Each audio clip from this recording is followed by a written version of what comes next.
Est-ce que vous vous décririez comme frileux? Euh, Ça dépend parce que franchement, moi, quand c'est dehors, j'ai vraiment pas froid. Mais par contre, quand c'est à l'intérieur, j'ai vraiment besoin d'être au chaud, donc je sais pas. Je sais pas si je suis frileux ou pas, mais. Moi, j'ai l'impression que j'ai plus froid que certains gens, mais je suis pas celui qui a le plus froid de la classe, quoi. Est-ce que vous croyez que votre sensibilité au froid a changé entre l'automne passé, on va dire, et maintenant, avec cette expérience? Le fait de moins se dire que j'ai besoin d'avoir chaud, peut-être a changé. Genre avant, moi je me disais, pour moi à l'intérieur, il faut qu'il fasse 20 degrés pour pouvoir être bien, quoi. Alors qu'en fait, non.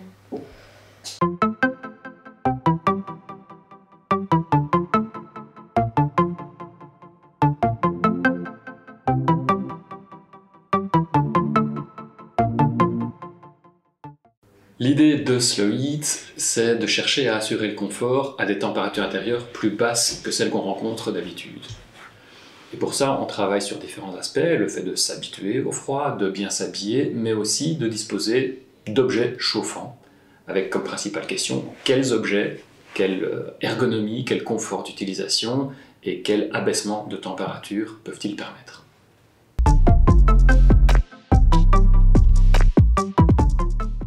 Derrière Slow Heat, en fait, il y a deux grands enjeux. Le premier, c'est la rénovation énergétique qui est nécessaire, mais on sait qu'elle sera lente. Or, les écoles ont besoin de faire des économies d'énergie très vite, dès l'hiver prochain. Et le deuxième enjeu, il est pédagogique. La rénovation énergétique, la transition énergétique, ce ne sera pas qu'une solution technologique, il va y avoir des changements de comportement, et donc il faut dès aujourd'hui travailler à impliquer les enfants dans cette transition. L'objectif de l'expérience, c'est vraiment de donner le contrôle aux enfants. En fait, ce sont eux qui vont déterminer l'ambiance dans laquelle ils se sentent bien. Et donc pour ça, ils vont jouer avec les vannes thermostatiques et essayer d'abaisser la température jusqu'à trouver une situation d'équilibre qui convient à tout le groupe. Et pour rendre ça confortable, ils auront une série de dispositifs chauffants en appoint. Alors évidemment, avant ça, il y a eu des étapes en amont. Il y a eu la prise de contact avec les animateurs qui ont été très intéressés par l'idée. Il y a eu une prise de contact avec les parents des enfants pour déconstruire des inquiétudes éventuelles. Et puis il y a eu des prises de contact avec les enfants eux-mêmes, parce qu'ils sont pilotes de l'expérience lors de sa réalisation concrète, mais aussi en amont. On a eu des ateliers pour expliquer de quoi il s'agissait, pourquoi on parlait d'énergie, de confort dans l'école, comment on allait pouvoir fonctionner, quelles allaient être les pistes possibles, les modes de fonctionnement, comment est-ce qu'on va partager tous ces dispositifs, et ainsi de suite. Donc l'idée, c'est vraiment que ce soit le groupe d'enfants, collectivement et dans la bienveillance, qui ait le contrôle de son ambiance. Alors l'école des Bruyères se trouve à Louvain-la-Neuve, elle a été construite il y a un peu plus de 40 ans et a déjà fait l'objet de plusieurs rénovations au fil des années. Les classes qui ont participé à l'expérience Slow Heat ont en fait deux profils complètement différents. L'une est sous toiture, isolée avec 20 cm de laine de roche, un vitrage performant, et donc on s'attend à ce qu'elle reste relativement chaude, même lorsque l'on réduira le chauffage. Tandis que l'autre classe, au rez-de-chaussée, est sur une dalle, à l'ombre, des façades moins isolées, et donc on s'attend à ce qu'elle ait une variation de température beaucoup plus importante. Vous, avec vos mots, un peu expliquer c'est quoi l'enjeu en tant qu'animateur de l'école de cette expérience? Je dirais que c'est sensibiliser déjà les enfants à tout ce qui est énergie, consommation d'énergie et tout ce que ça représente dans le contexte actuel aussi. Et l'importance de ne pas chauffer à outrance, de ne pas utiliser de l'électricité à outrance quand on n'en a pas forcément besoin, et leur faire comprendre qu'il y a d'autres manières aussi de se chauffer, d'utiliser de l'énergie, de trouver de l'énergie. Je pense qu'ils sont pour la plupart assez conscients de beaucoup de choses. Ils sont en demande aussi beaucoup d'en parler, d'autant plus que voilà, on médiatise de plus en plus évidemment tout ce qui se passe, tous les enjeux environnementaux. J'aimerais dire que ce projet aussi il s'inscrit donc au niveau environnemental, énergie, mais il s'inscrit aussi fort dans la démarche de recherche. Ici, dans notre pédagogie aussi, on met vraiment en avant. Donc vraiment de pouvoir observer, analyser, essayer, voilà, donc toute cette démarche de recherche. Et alors je trouve que ça pose fort la question aussi de ses besoins individuels et en même temps tout en prenant en compte la collectivité. Ce projet en tout cas amène fort ça, et de manière dans les chaumières, chez tout le monde, c'est aussi un petit peu, ben voilà, moi j'ai envie de me chauffer, en même temps j'ai envie de réduire mon énergie pour ma facture, mais il y a aussi cet enjeu environnemental, plus global. Les équipements chauffants qui ont été sélectionnés par les enfants répondent en fait au principe assez simple de chauffer le corps plutôt que de chauffer l'ambiance. Et donc globalement, il y a 2 catégories d'objets. La première catégorie, c'est vraiment se chauffer par contact, toucher un objet chaud, une bouillotte, une plaque chauffante, que sais-je, et donc un transfert de chaleur vers le corps par conduction. L'autre principe, ce sont des objets chauds qu'on ne va pas toucher, mais qui seront à proximité du corps et qui donc vont réchauffer le corps par rayonnement. Donc typiquement la plaque chauffante qu'on accroche au mur à côté du poste de travail.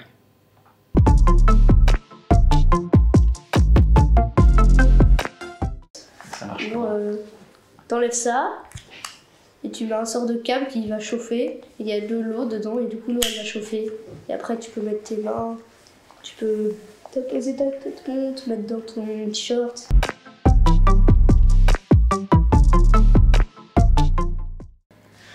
C'est une sorte de plaque. table. Là, il y a une table Avec une plaque chauffante en dessous de la table. et un tissu, une couverture, un un tissu tissu pour garder la chaleur. La chaleur. Faire faire une boîte comme ça où la chaleur reste enfermée. Comme ça, tu glisses tes jambes dedans et tes jambes sont chaudes, tu peux mettre tes mains en dessous aussi pour te réchauffer le corps tout entier.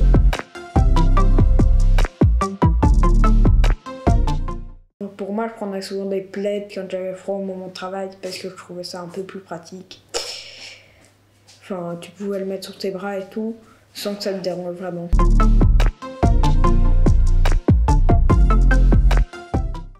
C'est une plaque qui peut atteindre jusqu'à 80 degrés et qui est en face d'un bureau.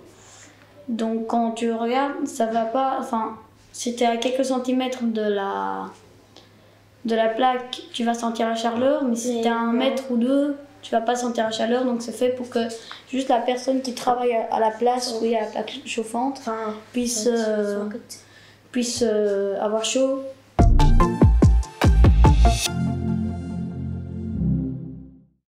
Les collations chaudes, c'est chouette.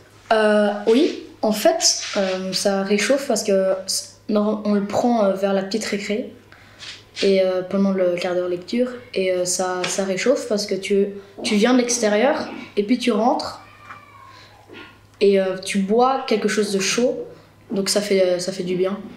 Ben, moi, c'est moi qui l'ai fait, maman m'a dit tu peux le faire si tu veux et je l'ai fait, j'ai fait chauffer de l'eau, j'ai pris du thé. Ça vous fait pas peur comme enseignant de devoir gérer en plus des potentiels conflits avec je veux la bouillotte Ça risque d'arriver. Après, je pense que ça peut être aussi positif pour le groupe. Et oui, même si je pense que ça va demander de l'énergie, mais c'est marrant ça. Ouais. Ça demande de l'énergie finalement. Ouais. Ça va demander de l'énergie, ça va demander de la gestion.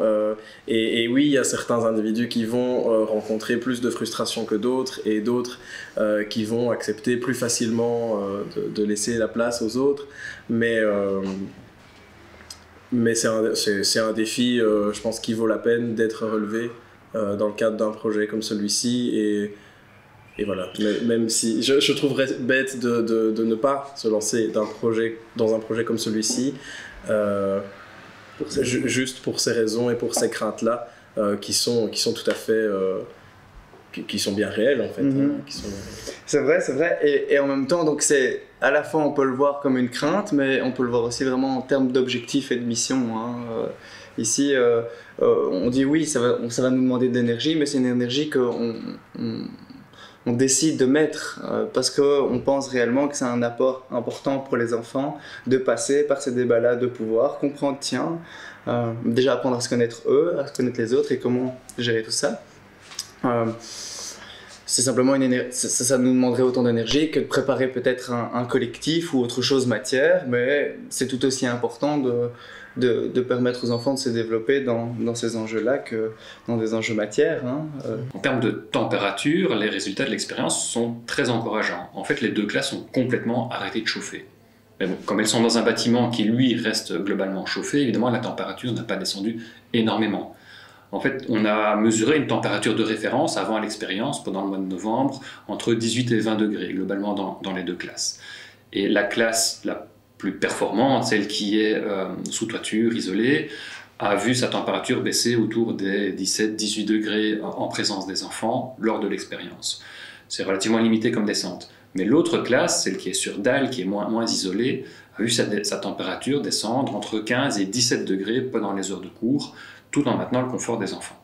La température mesurée par la sonde sur le radiateur, donc ça c'est avant les vacances, et les vacances de Noël ça descend à 2 degrés, puis ça remonte, ça varie un peu, mais ça reste entre 15 et 18 degrés, donc le radiateur n'a jamais chauffé. Oui, il faisait pas vraiment très froid et voilà. Il faisait quelle température? Il faisait 17. Et vers la fin de la journée, vu qu'on est des chauffages, 18-19. Et le matin, c'était pas trop difficile d'entrer en classe à 16 degrés? Non, parce que dehors il faisait moins 3, donc ça allait. J'ai quand même froid, mais maintenant je suis plus à l'aise quand je rentre dans la classe à l'idée de... Enfin, je vais avoir une bouillotte ou un kotatsu pour avoir plus chaud, quoi. Moi je trouve que ça change quand même. Enfin, déjà la classe est plus froide, mais pour moi elle est plus chaude qu'avant parce qu'avec les objets, du coup on a plus chaud. Comment vous avez géré la classe quand quelqu'un avait froid et pas quelqu'un d'autre? Mais tu dois être honnête parce que si la personne qui l'a déjà à la base a froid, mais a été un peu réchauffée, tu dois pas dire que tu as juste envie. Enfin, ça doit vraiment être en abusant. Mais des fois, moi j'ai froid, je prends une bouillotte, je me réchauffe un peu. Puis quelqu'un me demande, il a vraiment froid, genre ça se voit, s'il peut l'avoir. Du coup, moi je vais lui passer parce que genre mon corps s'est déjà un peu réchauffé. Ouais, voilà. Si à un moment tu sens que l'autre, tu te dis dans ta tête, ouais, en fait, je pense pas qu'il en a vraiment besoin, ou je crois qu'il en a pas vraiment envie, ça c'est un peu un procès d'intention, donc on en a parlé très légèrement, mais c'est pas se projeter et se dire, voilà, il dit qu'il en a besoin, même si j'ai l'impression que c'est juste ou c'est pas juste, je lui donne. Et si à un moment, vraiment, pour moi, j'ai un sentiment d'injustice ou quoi, alors à ce moment-là, moi je suis là, et donc l'enfant peut se retourner vers l'adulte. Donc voilà, on était un petit peu parti sur... Et ça n'a pas pris trop de place dans ta gestion de la classe ou, qui est venu me voir pour dire, oui, moi j'aimerais bien avoir ce truc-là, mais il veut pas me le donner, ou j'ai dû lui donner ça, mais je crois qu'il n'en avait pas vraiment besoin. Qui est venu me voir? Voilà. C'est un petit questionnaire, c'est en une seule page. L'idée, c'est qu'il y a 3 parties dedans. La première, c'est comment vous vous sentez au moment où vous remplissez le questionnaire. Deuxième question, c'est est-ce que en ce moment, nouveau, donc au moment où vous faites le questionnaire, je trouve que l'ambiance est satisfaisante ou insatisfaisante? Parce qu'on peut dire il fait chaud et je trouve que c'est chouette, je suis satisfait, ou il fait chaud et ça ne me convient pas, je suis insatisfait. En classe, je porte sur moi. Moi j'ai mis une série de vêtements, donc l'idée que je voudrais moi apprendre avec ça, c'est est-ce que quand on baisse un peu la température de la classe, et si tout le monde dit je suis satisfait même s'il fait froid dans la classe, est-ce que c'est parce qu'on vous a mis des trucs chauffants, des bouillottes, ou est-ce que c'est parce que vous êtes habillé autrement? C'est ça qu'on voudrait mesurer. À partir du début de l'expérience, vous vous êtes habillé autrement? Oui, un peu.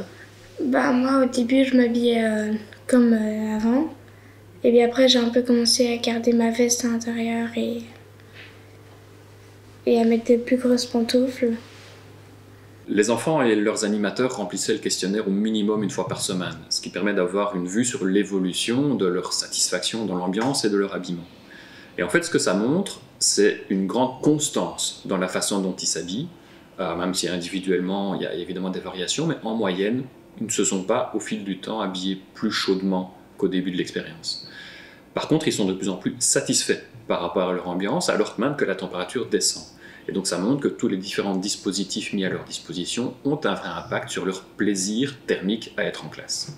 Sur l'aspect strictement énergétique, les résultats se sont basés en fait sur des calculs. On connaît la consommation initiale de l'école, on sait qu'il y a eu une réduction d'au minimum 2 degrés dans l'ambiance, et donc en fait on peut estimer l'économie générée à peu près 1500 kWh par an et par classe, ce qui n'est pas du tout négligeable. Mais à côté de ça, évidemment, tous les dispositifs proposés aux enfants consomment de l'énergie eux aussi. Et elle a été estimée en version vraiment maximaliste à environ 600 kWh par an. Donc on est clairement en nombre de kilowattheures en bénéfice, 600 d'un côté, 1500 de l'autre. Mais on parle de gaz de chauffage et d'électricité pour tous ces dispositifs. Et donc si on ramène tout ça à des unités comparables, que ce soit en euros ou en énergie primaire, on est dans quelque chose de globalement équivalent. Donc là, les résultats sont en fait assez mitigés. Par contre, en analysant plus finement, on se rend compte que c'est essentiellement le kotatsu, la table chauffante, qui consomme beaucoup d'électricité, alors que les bouillottes, même utilisées tous les jours par les enfants, représentent une part assez faible de cette consommation. Et donc on peut s'interroger sur ce kotatsu, est-ce que c'est vraiment le bon dispositif, puisqu'il est consommateur d'énergie et assez peu partageable entre les enfants, et on verra dans les futures expériences si on peut améliorer les choses. Est-ce que vous avez envie de continuer à fonctionner comme ça en classe? Ouais, trop. Pourquoi? Parce que c'est plus confortable qu'avant, ou parce que c'est amusant, ou c'est quoi la raison? Avant, j'ai l'impression que comme on était en bas, mais du coup, comme la chaleur elle monte, en haut il fait plus chaud. Et dans notre classe, il faisait tout le temps super froid. Et j'ai l'impression que quand on a baissé les chauffages, on avait plus chaud parce que comme on avait les objets, enfin je sais pas, ça change et c'est trop bien. Vous êtes même tout à fait d'accord, hein. D'accord. Vous êtes tous d'accord ou tout à fait d'accord de continuer. Ça c'est chouette. Bravo à vous. Ah, moi aussi j'ai super bien aimé. Enfin, je voyais aussi pas vraiment une différence parce que avec les bouillottes, tout ça, les kotatsu, ça réchauffait quand même bien et j'ai super bien aimé. Ouais, donc il y avait 2-3 degrés en moins que d'habitude dans la classe et vous n'avez pas senti le confort était le même. Moi non, oui, en tout cas. C'était exactement la même chose. On voit vraiment pas la différence et c'est bien plus confortable. Quand on travaille, en même temps on a chaud, on est confortable. Et à midi, je crois que tout le monde aimerait avoir du thé ou de la soupe. Donc, donc est-ce que vous avez essayé ici, vous en avez parlé à la maison ou pas? Oui. Et il y a des choses qui se sont mises en place? Bah, nous, on a arrêté le chauffage. Complètement? Ouais. Mais on a acheté des petites chaufferettes et des trucs et on consomme pas beaucoup. Bah, moi, on m'a acheté une bouillotte, mais qu'on met au micro-ondes, c'est pas qu'on charge. Et j'ai aussi arrêté de chauffer ma chambre. Et... C'est ta décision, ça? Est-ce que vous pensez que d'autres écoles peuvent faire la même chose? Toutes les écoles pourraient faire la même chose ou vous voyez des limites? Ça dépend aussi de comment est leur bâtiment, comment... Enfin... aussi, si t'en as qui sont plus frileux, qui ont vraiment besoin de chauffage, bah évidemment faut respecter ça, mais pour moi toutes les écoles pourraient le faire. Quelle limite d'âge à votre avis pour tout ce matériel-là? Peut-être inventer un autre matériel pour les plus petits. Moi j'aurais dit 4e, 5e, 6e. Moi j'aurais dit même la 3e, ça pourrait le faire. Parce qu'en soi, il y a juste un autre problème, c'est genre elles vont moins s'organiser pour tout ce qui est partage du matériel, parce que nous on s'est bien organisé, mais j'imagine que des premières ça doit moins bien s'organiser que nous, quoi.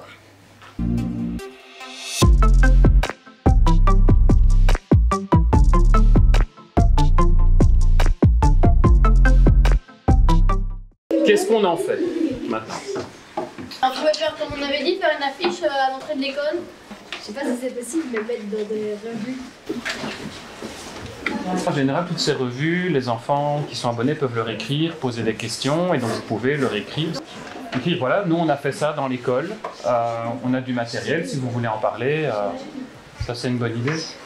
C'est d'informer les profs, parce que en termes de pédagogiquement, les termes qui font le vocabulaire, les mots qui ont été utilisés, c'est quand même assez poussé et c'est super intéressant. Je trouverais ça chouette qu'à un temps de midi, eh ben, pourquoi pas, c'est vous qui organisez un truc informatif pour les profs. Vraiment cool. Merci à vous. Et ça se remercie, ouais.